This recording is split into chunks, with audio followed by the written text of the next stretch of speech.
Justin, thank you for coming on the Million Ways to Millions podcast. My pleasure.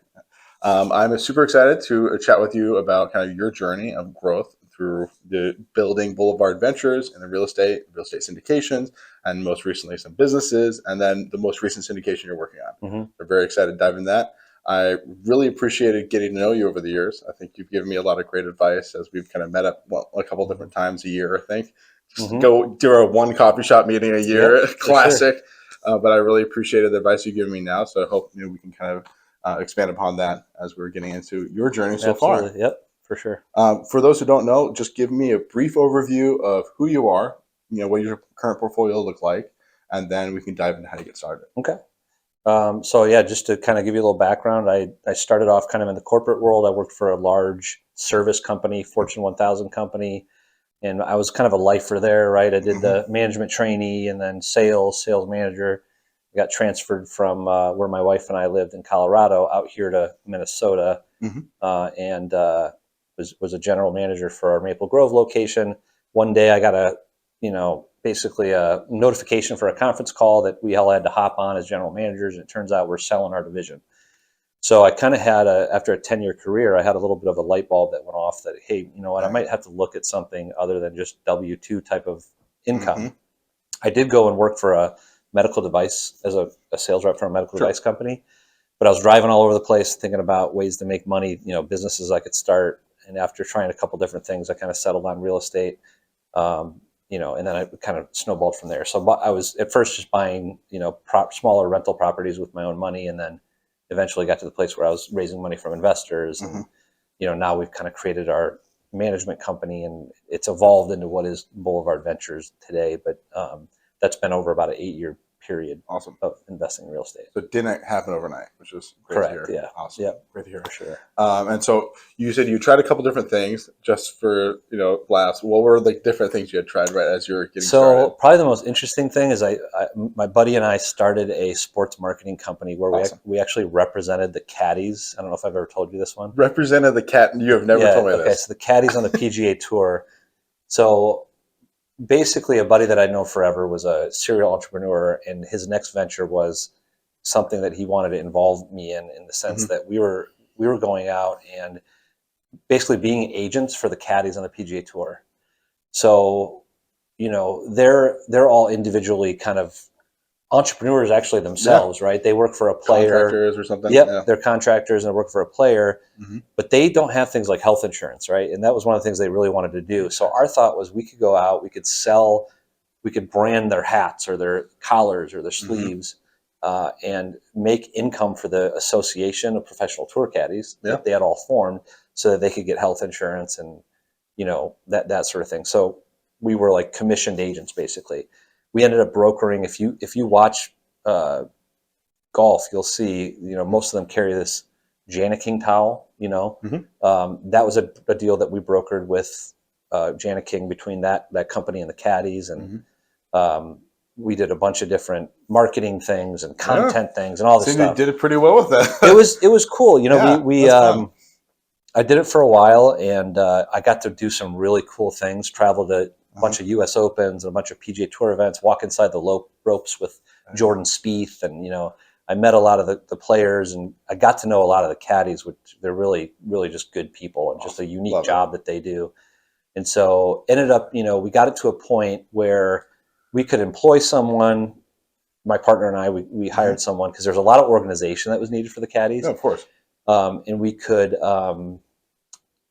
pay ourselves a little bit of money, but we weren't getting to be a big business. We had to. Our goal was to sell the hats, but the PGA Tour really put the kibosh on that, and so we would have had to have It'd have to be PGA branded. It was a complicated situation. So anyway, we winding that down, or we spun that off into. So technically, I'm still an equity owner in this thing called Caddy Network. You can look it up on Instagram. It's more. Really, the way that the industry went was less on-course branding and more content-driven things. Okay, so we partnered with a couple of guys they were former executives at Gannett, which owned USA Today, and they kind of knew the content world. Okay. And they have spun it off, and I'm just kind of a silent partner in it now. And but it was just a cool cool little adventure. But what a fascinating, yeah, because people wouldn't think, there's so many niches or different yeah, businesses serving different communities. Like, who would have thought, that it I'm going to doesn't. sponsor the Yeah, caddies. You know those guys who carry I'm going to sponsor yeah, the caddies. yeah. It That's doesn't awesome, get man. much more niche than that. I love it. So But that's how cool. do you start from going from a couple of these other small business ventures you're pursuing Hmm. to looking at real estate? And I was doing real estate, and I was at my medical device sales job when I was doing that too. Perfect. So I had a Okay. lot going on. But I started just like anything. It's like I started with one property, and I Yep. had that for 2 years before I did my second property. Right. Yep. So it was very manageable in Yeah. that sense. It's like one of those things that starts really slow and then And did you starts to build snowball. some equity in that property? You Yeah, yeah. renovating it or Yep, something like that? renovate, just Perfect. typical, we call it the Burr Yep. strategy, right? So Love it. you buy it, whatever, rehab it, rent it, refinance it. So I actually did refinance it, and then I ended up selling it. I held it for a total of 4 years. Honestly, just really good timing, right? I bought Yeah. that, I think, in 2016, and Yep. that was a really good trajectory Mhm. for real estate. So I did that. I spun that off, and after I refied, that was my down payment for my Yep. next one, and that sort of thing. Perfect. So yeah, I did that, and then, but just kind of settled on real estate because I I like the business. I mean, especially after being, I was 100% sales commission or commission sales rep, Dang. This was and at the previous job or at the medical at advice? the medical device Yeah. job, and I was kind of had this business that was a little bit touch and go, right, on Yeah. the caddy stuff, and real estate was just kind of this constant cash flow thing that I Hmm. really was digging. So I wanted to get more into that, and I just felt like it was a safe place. It wasn't really going to be a waste of time to dive in Yes. deeper. There's a clip I saw. Alex Ramosi said this of some of the best or most solid businesses are the ones where the customers never stop paying. Hmm. And so for real estate, it's just like every single month you Yeah. get a check, Right. no matter what. Yep. I Yep. love it. Yeah. It's awesome. And so you got this first property. This is something. How did you buy that? What's kind of the purchase price of that? And was that just money you had saved up over time Yep. throughout your previous? Yep. Cool. Yeah. And I did. So actually, the way I did that was essentially 100% financed. I call Oh, it there this. you go. You've heard of house hacking. Probably Yeah. a lot of people that listen to this Yeah. have heard of house hacking. By the time I bought my first rental property, I already had 2 children. Yep. So house hacking wasn't in my Oh yeah. Yep. repertoire, right? I wasn't going to move my family into an apartment, but I kind of call it like the old man's house hacking, where I use the HELOC combined with a bank loan. There you go. So that's the good thing about. I bought my first home in 2007, Mhm. and then bought the rental property in 2016. So basically, like that, in a way, my real estate journey started in 2007, right? Yeah. With buying a Built home. some equity in that Yep. house. Yeah, for Built sure. some equity, and then use that equity to. I don't, by the way, consult your financial advisor Yes, on this on is that financial type of advice. move. Yeah, But there's obviously more risk with more debt, which is one thing I've learned a lot about over the 100%. years. But Yep. um, again, fortunate timing, right? I did combine that with some cash for the rehab, Perfect. and so it was pretty much, it was highly leveraged, but Yep. it worked out. And that was a triplex Longfellow area of Minneapolis. Very cool. It's still a kind of a neighborhood near and dear to my heart because of owning that property and spending a lot of time there. Managed it myself, right? Kind of cut my teeth as a landlord doing Awesome. that. I've got some stories about just how that's all gone. The But great relationships you built with some of yeah, the community members. yeah. That's awesome. So no, it worked out. Yeah, so that first property was a triplex, so it was Mhm. multiple units, which was great. And then how did that continue to develop into more and more apartments? And I wasn't even really thinking about that it would at the Yeah. time. I was just kind of um, focusing on that one. But I ended up having an opportunity to buy like a duplex after that, and it's very similar type of process Mhm. with that. Actually, sold that to a tenant that lived in it, which was really Very cool. Yeah. Was that a Um, contract for deed situation? No, Or it just was straight sale? yeah. She was able to come in and put the down payment on it, and it was after she had actually moved. She was upstairs, then she moved downstairs while I kind of reversed the Yep. rehab, right? And so she was just really happy with the way it looked, and probably didn't want to put that work into it herself. And so She wanted the finished product. yep, So there are a lot of people who want the turnkey stuff. And right, some people are willing to do the value add. So it just kind of depends on your own situation. exactly. Love So that. yeah, and then in 2000, so kind of fast forward 2020.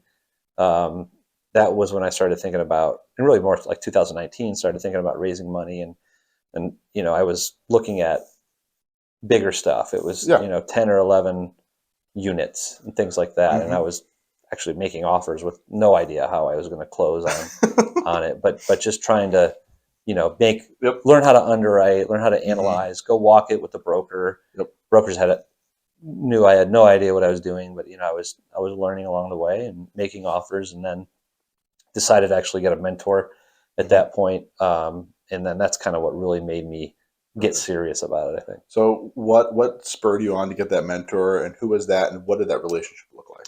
So my main thing with getting a mentor was due diligence, because it's kind of like, what's on the other side of this offer, and Yes. if something goes wrong, what does that mean for Mm-hmm. for not just me now, but potentially investors? So that was a big reason that I did it, and I was able to find someone locally that had a lot more experience, Cool. and was able to actually learn a lot from, and so that was good. What sort of advice would you give someone who's also looking for a mentorship like that? And what's the best way to kind of approach somebody when you're saying, hey, I would really love some one-on-one time with you? Yeah, I think there's a couple ways to do it. I mean, I'm a type of person that I don't like bugging people, for their time, Yep. right? Same. I'm just, Definitely.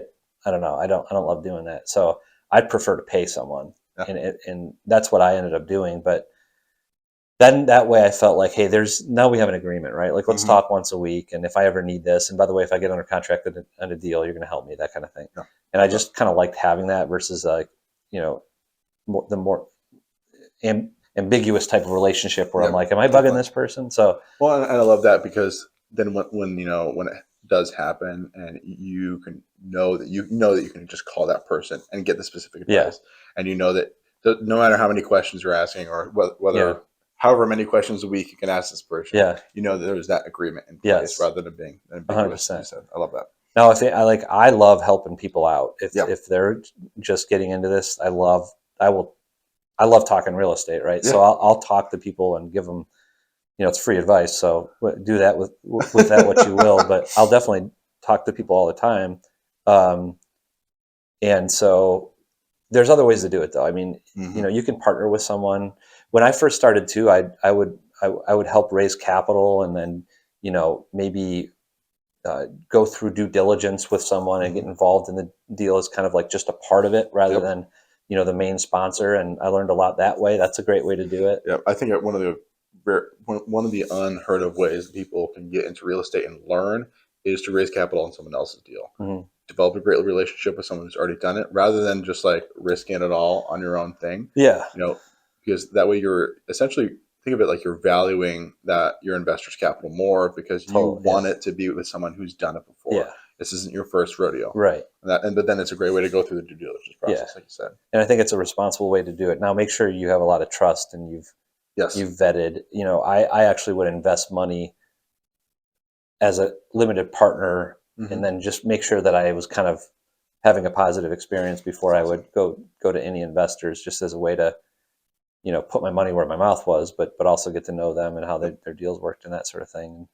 So yeah, that's a great option. Where did you first hear about we're talking about the syndication model right now.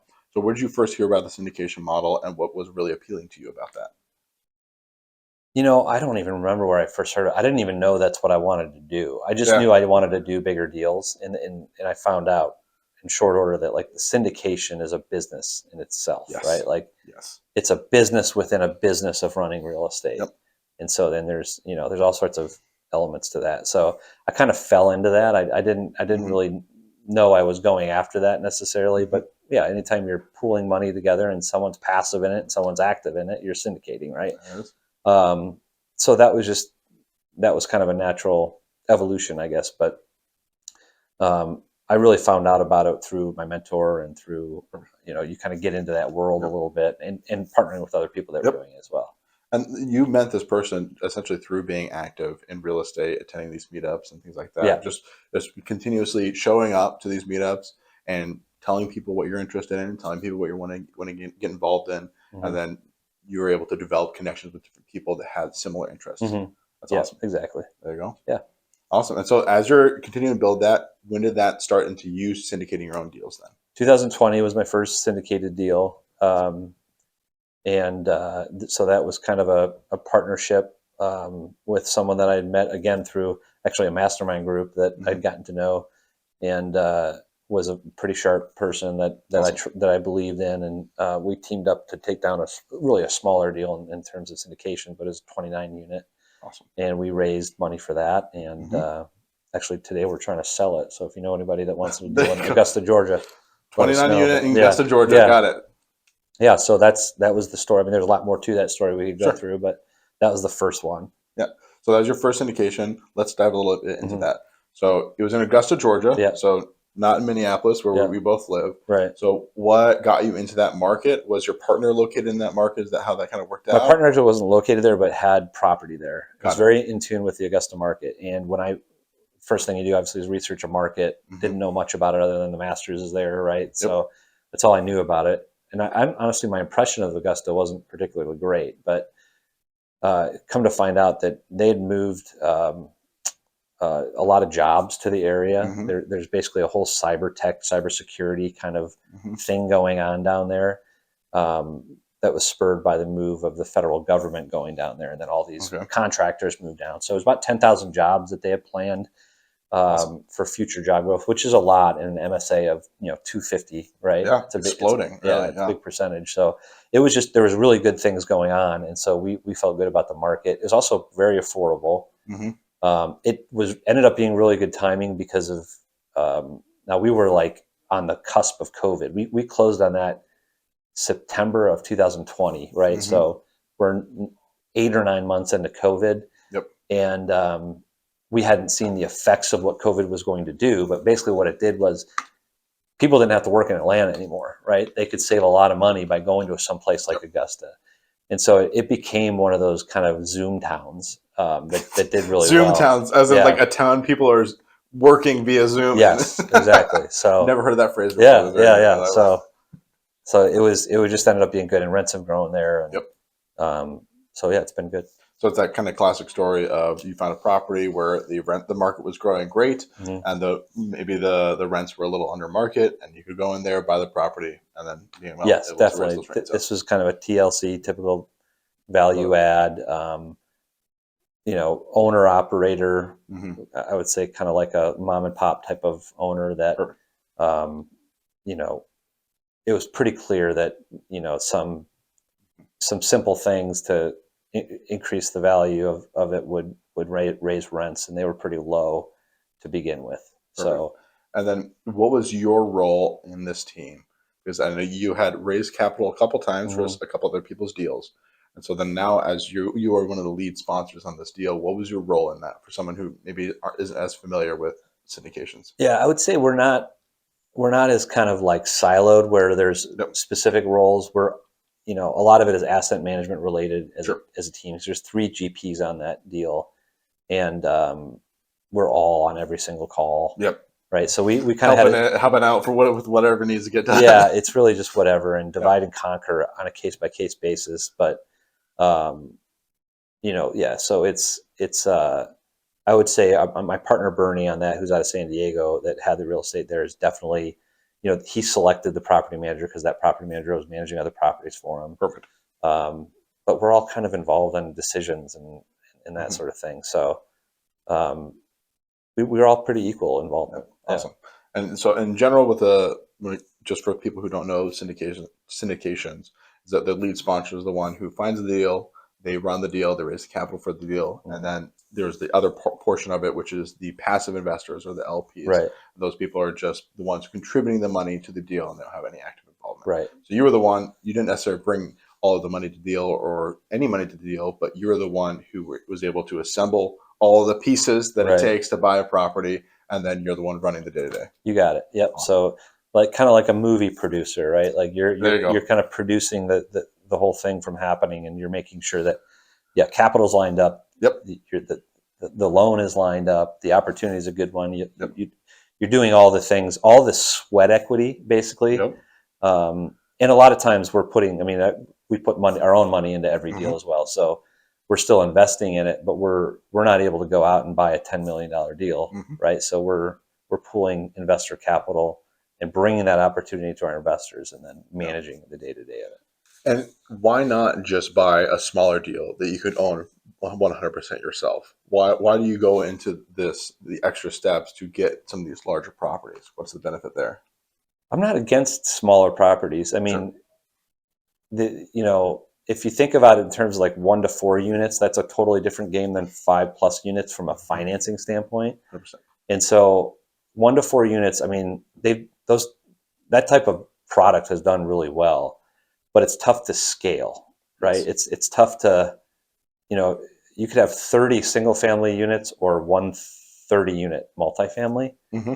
Um, that's on this side, that's 30 different roofs, 30 different, HVAC systems, 30 Mm-hmm. different things that could just wipe out your cash flow on any given month. Mm-hmm. On a 30 unit, you could have one boiler, right? Yep. You could have a couple water heaters.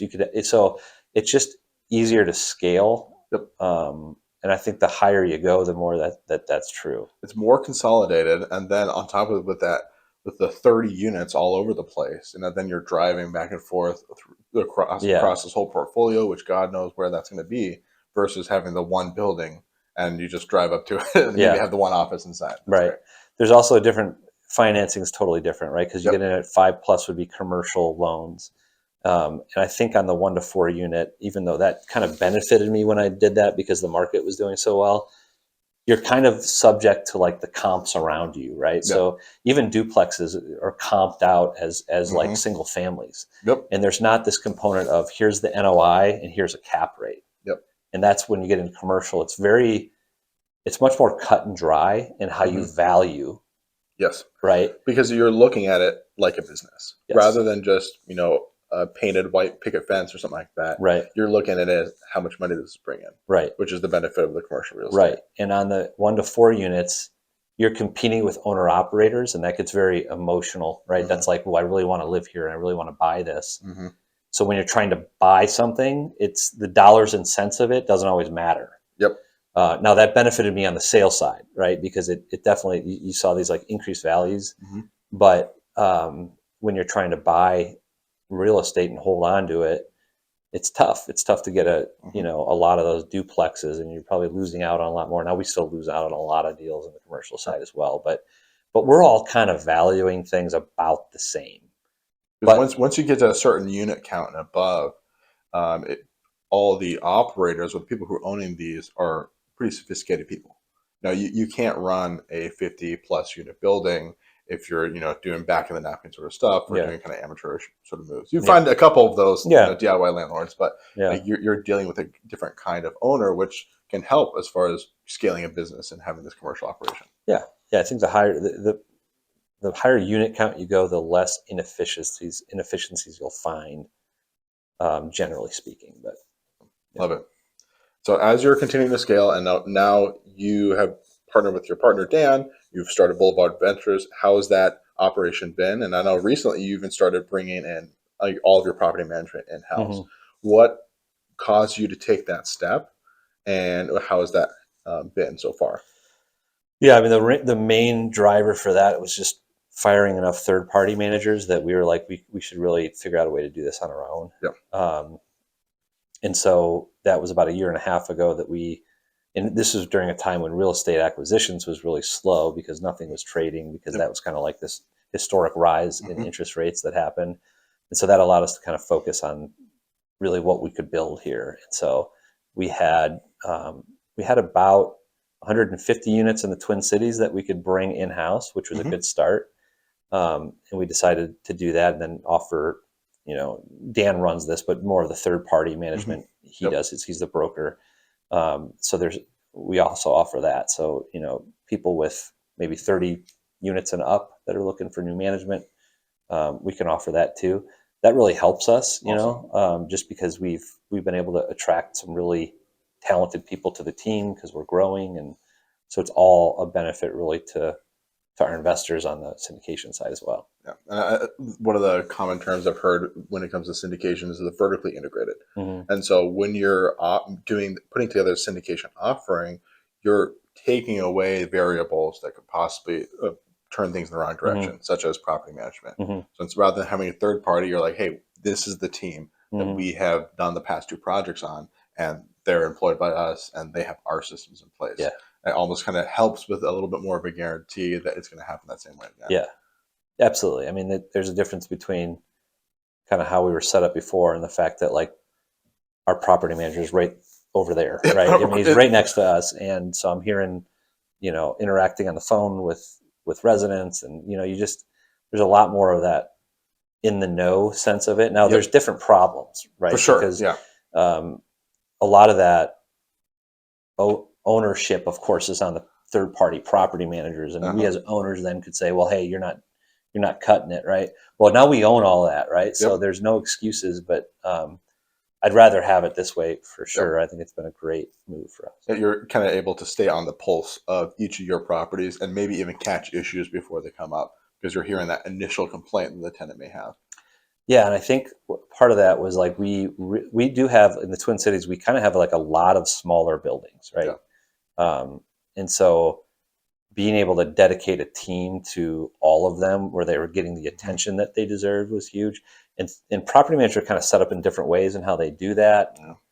We went the route of like assigning payroll to a property manager that would then go out and manage that property versus, hey, here's a percentage, and that's kind of like scattered site. You don't know who's handling what. That's been very helpful as well. So you currently have about 550 units under management. How many property managers does it take to manage that size of portfolio? It's about 3. Maybe a little more than that. It would be ideal. Now, are all those 550 in the Twin Cities, or is that? No. So like when you talk about our unit count, which has changed because we just sold a big deal last month, but some of that was out of state. So we don't, like Boulevard doesn't manage anything out of state. We're just managing in-house. But that unit count is really more like 600 if you look at like what the management side is managing, some of which we own. And so because you're offering the third-party management services to other people. So at this point, you have 600 units under the property management company. Some of them are yours, some of them aren't yours. And then how many of those property managers do you have for those 600? That's 3 right now. We're in the process of hiring. That sounds like a pretty consolidated operation, which is cool. Being able to feel like you're getting a lot of reach for the managers you have. There's some, and this is all kind of like our COO on the property management side, his doing, but there's kind of an approach where it's like we really need one person that's out there under a portfolio. So it's like we have a relationship with an owner that property managers one-to-one there, but then there's backup, right? So like handling renewals, that's centralized. Handling collections is centralized, right? So that person doesn't have to, they can go lease units, maintain good relationships with tenants, but they're not necessarily the bad guy calling to collect money. You have the nice guy. Good guy, you have bad cop. Good cop, bad cop. Yeah, exactly. That's awesome. Great way. What are some of the key challenges you face as you've taken on the management in-house? Well, I would say one of the keys is that how we underwrote deals is not how we manage today, right? So like things have just changed. Like first of all, labor's costs more, right? Like completely different. I think when we underwrote deals and we'd look at like from a third party manager and we just decide like a management fee to it, that seemed good at the time, but now we've decided like you have to have a payroll assigned to that deal. So I prefer that method for sure, but it's changed kind of our costs of operating the deal. So that's been a big challenge. But other than that, I mean, there's not a ton that I can say has been too much of a challenge. The whole market's been a challenge, right? Sure. But you've had the I think the advantage of having done this for quite a while. So you it's been the last 8 years if you've been scaling your apartment portfolio and you've been managing the manager, and so you're simply now just hiring that manager in-house, and so that you can kind of tell them more directly what sort of systems you want. But which I think one of the benefits of real estate is that it is kind of step and repeat. As soon as you get that lease up happening, all you need to do is make sure that the building is in operation. You're answering those maintenance requests as fast as possible. Yeah, we've been talking about kind of like the Boulevard standard, right? And like because I mean, we're pretty new, right? So it's like, what does that mean exactly? We talk about it, but like, what are the specifics of what that means? And I think like overall, what we have decided is that if someone moves out of a Boulevard property, they're going to like give that one a really good look if they know it's a Boulevard property in the future. In other words, we kind of have a reputation where tenants want to they want to rent from a boulevard property, and that's kind of what we're really trying to create. I love that. And the more I've done this, the more I realize like turnover kills you, Mm. right? And there can be a lot of it in C-class properties. It could Mm-hmm. be 50% Mm-hmm. in some properties. So making that 30% is a huge cost reduction plan. And so that boulevard standard is something just kind of we've been talking a lot about lately to try to keep those people. Well, and I think that's so key of as a company, as you're continuing to grow, um, finding those systems and processes, Mhm. which I feel like getting that extra percentage is probably the least glamorous part of the job, but it's what is really going to make you succeed in the long run, where you're having less of those continuous costs. Because Yeah. again, turnover is the biggest expense I Yeah. think most properties have.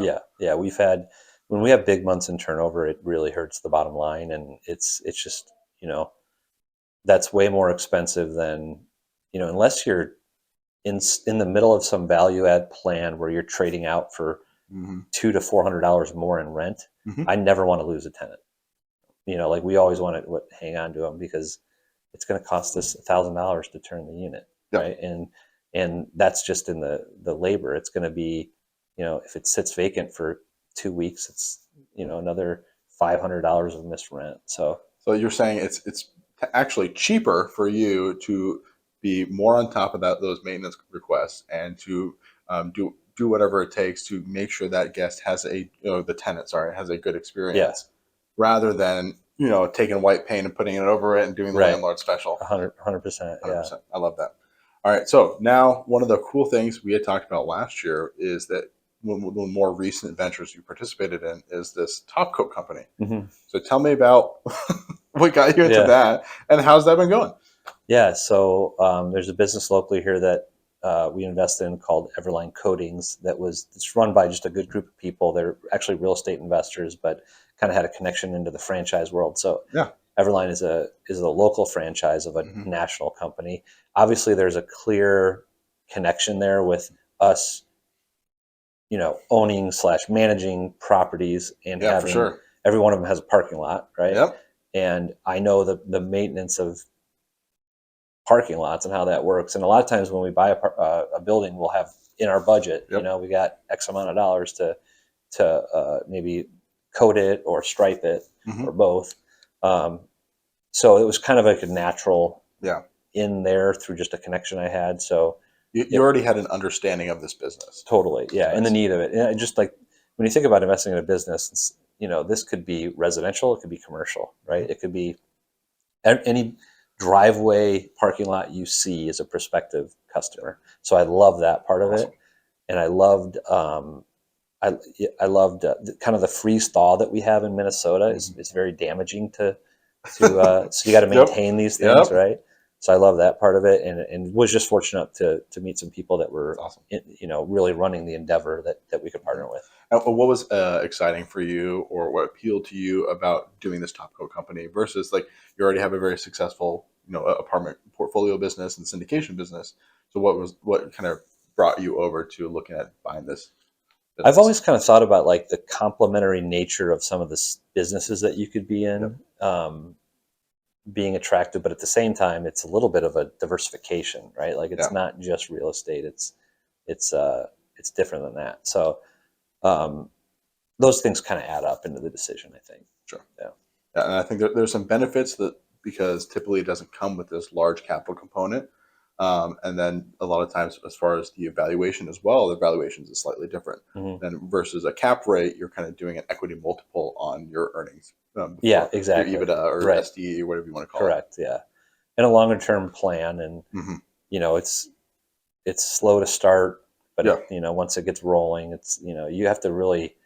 It's not like again real estate. Day one, you could be at 95% occupancy, Mhm. right? This is like day one, you got nothing coming in the door. Yeah, because this is a startup. You're not buying Yeah. an existing business. You're Correct. starting from scratch. Yeah, correct. That's Now, awesome. in a way, I mean, it's a franchise, right? So it exists. So there are there are a lot of things that are in place already. So you avoid the trial and error of just completely starting a new business in terms of like CRM system and accounting and Perfect. collections process, operation process, what equipment to buy, who's going to do what, all that Mhm. stuff. That's already kind of modeled out and existing, but it's happening in San Francisco and other markets. But so there's, but no, other than that, you still have a lot of that, And you've had it for how many years at this point? This was like 2022. Okay. 2022. And so would you say at this point it is stabilized and it's paying for itself, or is it still in that rev up period? I would say it's stabilized, but it's kind of both. I mean, it's paying for itself and it's cash flowing, but it can do better. Well, we have some big hopes for it too. I mean, we're trying to create a big business out of it, and that is a mistake that I think can be made is,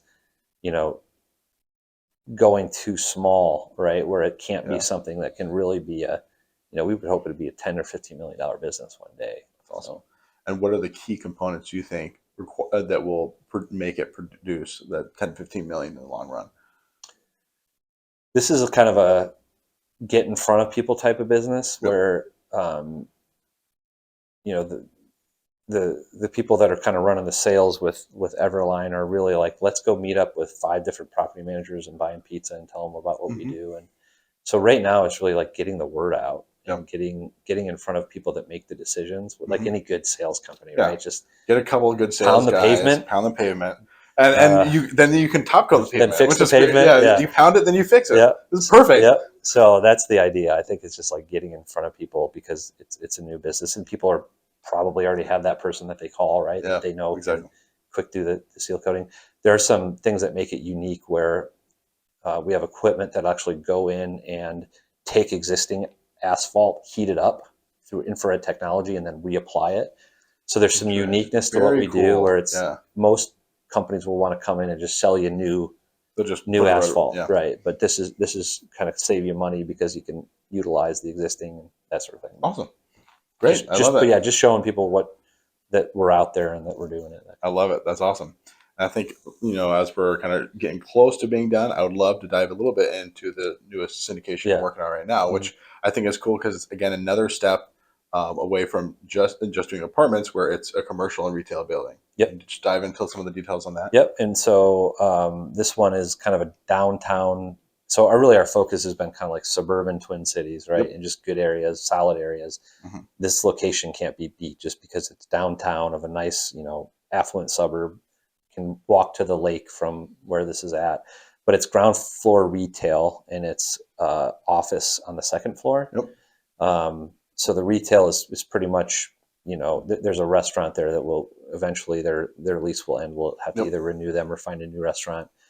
But the upstairs is this office space that we're going to repurpose from just typical, call it 1,500 to 2,000 square foot office space to executive offices. So year-long leases of 120 square feet where someone if you're just an executive that works from home and want to get out of the house, you would rent a space like this and, you might be there for a few years. But that stuff we've found is in really high demand. Whereas these larger office spaces aren't. There's just, with people working from home, I think we're kind of seeing like people are over working from home. They want to have some space. They want to go somewhere. Yeah. Being holed up in your house, maybe it's not necessarily healthy for your mental well-being. Yeah. So that's awesome. So what kind of spurred you on to this the very different business model than renting out apartments? Now the retail is great because triple net lease or something like that. Definitely, there's I see the appeal there. But then this is a business. Having these kind of smaller units that you're renting out, plus maintaining that commercial space. Yeah. I mean the retail is great. The triple net is very attractive just because again, when you see things like in the multifamily world, we see insurance premiums rise like crazy, right? And so it's not as easy to offset that as it is in retail. And with the office space, just seeing the demand. So actually, my partner Dan had rented space in the same area and knew that there was like a 12-person waiting list on some executive space like a couple blocks away. And that was kind of what spurred the idea. And then we toured another place that's not too far from there to get a sense of like how they did it and what rents they were getting. And the demand's crazy. So we actually, that place that we toured had 2 offices, I think, where nobody even goes to the office. They just use it so that they can have an address physically in the city so that Google will register them as being there, which is a requirement for them. So you have to have a mailing address. So, not a P.O. box. But right. It's got to be a physical place. So there's 2 tenants there that don't even come to the building, but they've got a sign on the door. So What's the cost of the kind of the address rental, so to speak? someone might pay anywhere from, depending on the size, at the low end, it'd be probably like $650 a month to rent that. So just having the address, not even an office in this building, just to have a mailing address. yeah, I mean, they would have an office because we're not going to build just mailing addresses, but we're going to build smaller offices that are 120 square feet. And awesome. So 650. Yeah. Then you can have your own office, have the address, and then probably is there like a conference room you have access to as well? Yep. So we're going to have there's already a conference room in this building where we're kind of make it shorter to make room for more offices. And then just kind of, we're popping the ceilings up and putting the HVAC up there, painting it black and just increasing the ceiling height, obviously redoing the interiors, making it look more modern. We're going to have a little like wet bar, refreshment, fridge, kitchen area. Cool. And then, so it'll be a little more, better amenitized as well. Well, it's kind of like just all the benefits you'd have of renting yourself a larger office space, but then it's for just this, nominal fee, which is great. I love that. And what's this offering will be closed by the time we release this podcast, but kind of give me the highlights of the returns you're expecting. It's pretty similar. I think there's a little more juice on maybe the cash flow with these executive offices, but generally anything that we're looking for is we're looking in that like 6 to 8% cash flow. We're generally looking to get a 15 or higher IRR, which essentially means you double your money in 5 years. Awesome. As an investor, so this would meet that. Love it. And is this a deal for you that you would be excited to own for the long term, or are you just planning on the 5-year time horizon? Excited to own it for the long term. I mean, you can't beat the location of it. So I think, we always underwrite to 5 years, and our understanding that we have with our investors is kind of like, hey, if there's an opportunity to maybe refinance this, then we would want to hold, unless we find out something about it that, you get in there and you're like, oh, maybe this isn't as long-term hold. But this is a 1980s vintage. It's not, it's not brand new, but it's not that old either. Yeah. So I think I could see us hold on to it for a long time. Awesome. Well, as we're wrapping up here, I'd love, just give me a couple good tips for people who are looking possibly to get into syndications or maybe interested in some of the other things you're doing. What's a good way for someone who's looking to get into it to get started or to start learning about it? Yeah, I would say, partnering with people that have done it before is probably your best bet. And so don't be afraid to reach out and, talk to people in your community, in your network that are doing it, just to learn from them. And it's kind of like a networking business. People are generally getting together, grab coffee, talking about it. I think that's probably the best way to do it. And see how you can start to kind of partner in a small way with people that have been doing it for a while and go from there. Love it. I think one of the big tips I've heard is people want to do business with people, not just a business, not just a random business card, but they want to do business with people they enjoy being around. I think that rings true. So being able just to sit down and have a cup of coffee and having these good conversations and make solid connections with people. Sure. It's definitely exactly what you're talking about. It's important. Absolutely. Awesome. Well, Justin, thank you for sitting down with me. I appreciate it. Yeah. Thank you for letting us use your office. Yeah, of course. This is where we're currently sitting. So I appreciate that, man. Thank you. My pleasure. Thank you. There you go. And cut. And cut. Yeah, I know. Awkward.